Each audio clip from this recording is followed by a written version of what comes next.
Well, hello and welcome to your Inner Circle call today with Bob Proctor.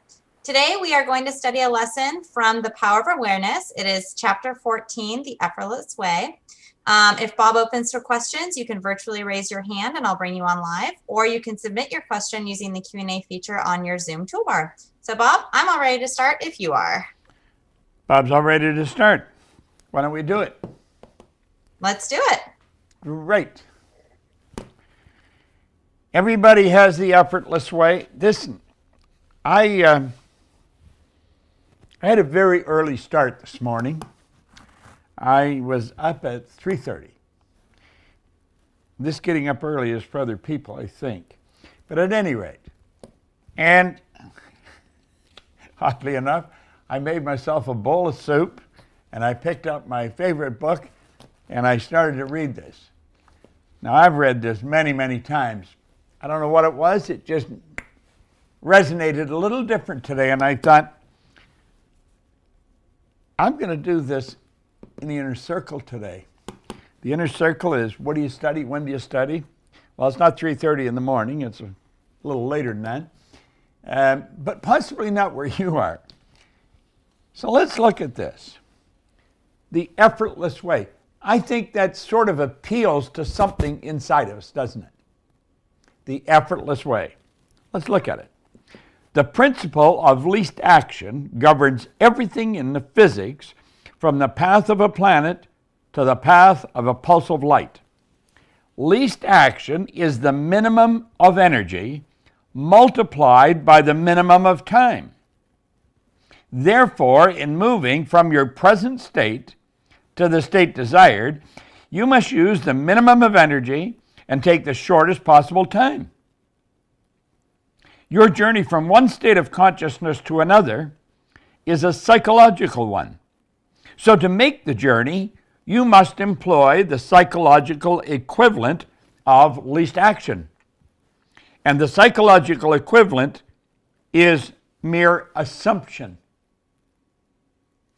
Now play with that for a few minutes. It's assumption. Hold on. In another chapter, he says, the assumption of the wish fulfilled is the ship that carries you over the unknown seas to the fulfillment of your dream. The assumption is everything. Realization is subconscious and effortless.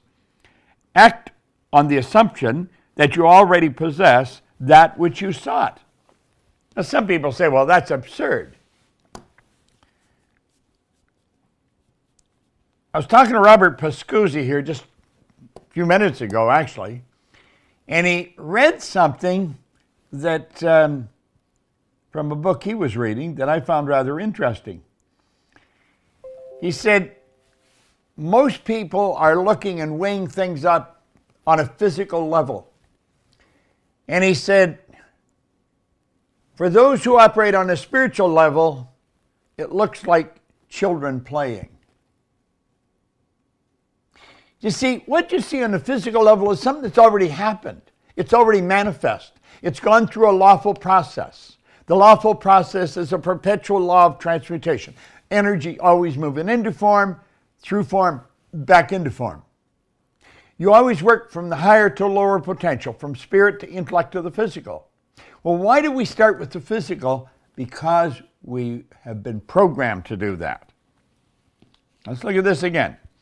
The principle of least action. See, I have found by reading a thing over maybe 50 times, little clicks will start to take place inside.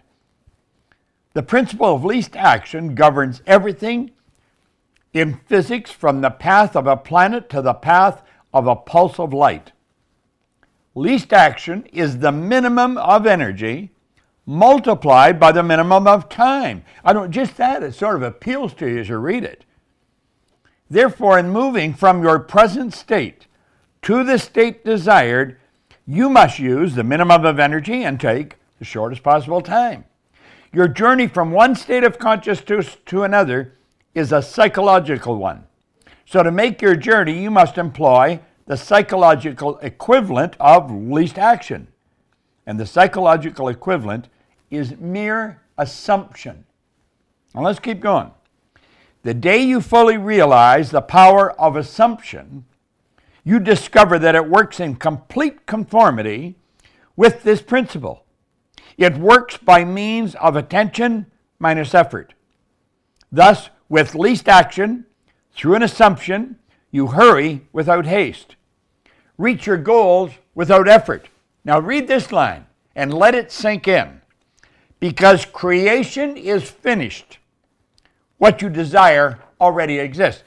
Now, what are we taught? We're taught Spirit's omnipresent, Spirit's all-knowing, Spirit's all-powerful, and Spirit is neither created nor destroyed. The creation is done. Everything's already here. We just have to raise our level of consciousness until we can see it. I hope you enjoyed this video. We put a lot of good information up here, and it causes everything in your life to get better. If you'd like us to notify you every time we put a new video up, hit subscribe and then turn on notifications. Check out all our videos, and we will notify you when we put a new one up.